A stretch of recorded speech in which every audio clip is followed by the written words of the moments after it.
I wonder if you know that I know he's lying, right? Very much, Mr. Chairman. Mr. Secretary, let's just come back to Jose Ibarra, if we can. You know who that is. That's a question. You know what he did? I know what he's accused of doing. Which is? Murdering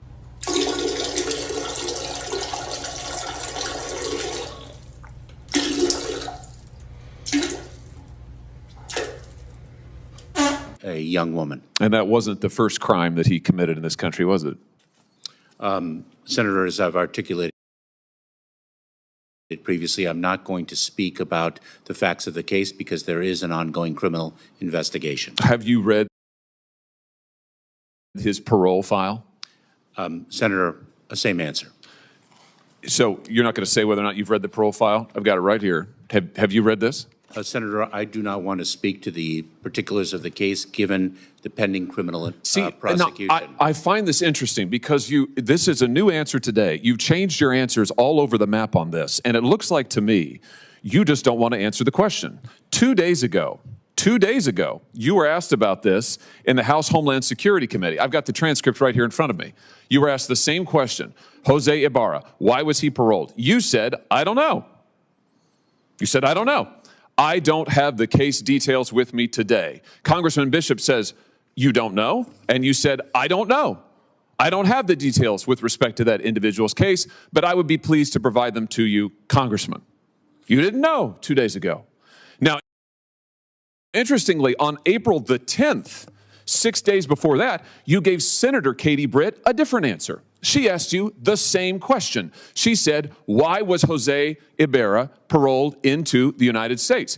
You said, and I quote, Ranking Member Britt, there was no derogatory information of which we were aware. So you were happy to comment on the case then on April the 10th. By April the 16th, you had developed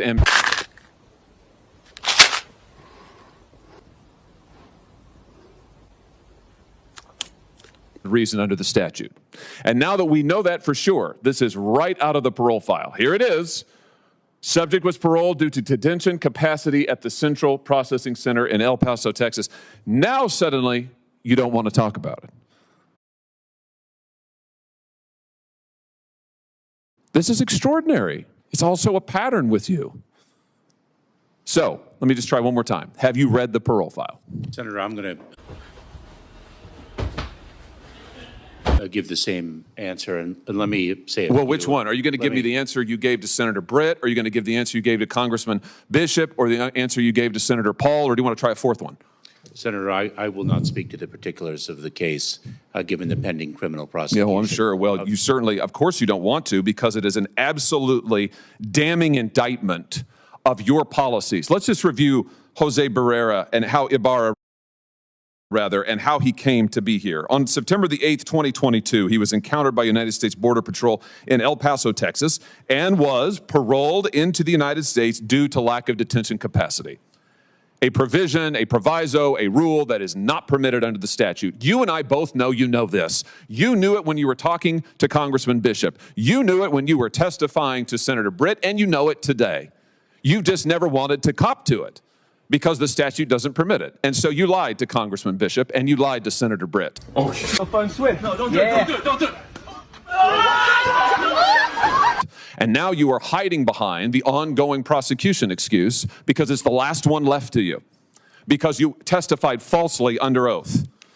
Then on July 19th, 2023, Ibarra reports for a biometric appointment and was fingerprinted. This is now in New York. The results come back and indicate he has a criminal history. So he's in this country, he has a criminal history. September 14th, he is arrested in New York by NYPD for what? Injuring a child. September 14th, 2023, he is arrested for injuring a child. What happens? The offense was never... I don't think it's a specific moment. I think it's just like how I was raised and like things I've been through. It's like very ingrained, you know? It's hard to like break out of that. Like instinctively, I was like... prosecuted, and the arrest was expunged. I'm reading right out of the parole file. Expunged. Nothing is done to this guy. He had a criminal record to start with. He's in the country on illegal grounds. You have falsely and illegally allowed him in. He commits a crime against a child. He's not prosecuted. It's expunged. In November, get this, in November, Ibarra files an application for employment authorization. And unbelievably, on December the 9th, 2023, it's approved. So this is your policies in action, Mr. Secretary. A criminal is permitted into this country on grounds flatly not permitted, flatly contradictory to the statute. He commits a crime against a child, and then he gets a work permit. He gets a work permit. You want to know why all of the jobs in the last 2 or 3 years have gone to illegal migrants? Working people in this country can't get a job. Their unemployment rate's high. Why? Because of things like this. And then what's he do? Well, we all know. Then in February, he commits the heinous crime against Laken Riley. Is this a record that you are proud of? Senator, you've misstated some facts. I have read from the parole file, which you have said you don't recall, don't have, you miscited. I'm reading from it. It is right here. And I've just, pursuant to the speech and debate clause, I have just read it into the record. And the reason is, you have lied repeatedly to Congress and to the American people about this. They deserve to know. And the only way they're going to know is if I tell them. I've just told them. It's in the record now. I've read it verbatim from the parole file. Verbatim. I just want to know, why did you change your story so often? Why didn't you just answer honestly to Congressman Bishop and Senator Brett? Senator, I am confident that justice will be vindicated in the criminal prosecution of the case. Well, hopefully he'll get more of a trial than you got. Otherwise, there'll be no justice for anyone at all. Let me ask you something else. Travis Wolf, do you know that name? Not off the top of my head. Travis Wolf is a 12-year-old boy from Missouri. This is him. Travis was killed on December 20th, 2023, or I should say he was in a tragic attack on that night. He died some weeks later, head-on collision. The person driving the vehicle, who's now been charged with 6 criminal counts, is Indrina Bracco. Do you know who that is? I do not, but let me communicate that I know that all of our hearts break for the family of this young boy who died in that accident. Well, she's an illegal migrant here from Venezuela. Local law enforcement tell me that she was detained briefly at the border in 2023 and then released. And then she... You said no. The lie detector determined that was a lie. Commits this crime. Multiple people have been stabbed in O'Fallon, Missouri by illegal migrants. Mr. Secretary, I know that you think your policies are a success. You've sat right there in that chair and you've told me over and over our policies are working. You're on the record years and years saying that. Maybe they're working for you.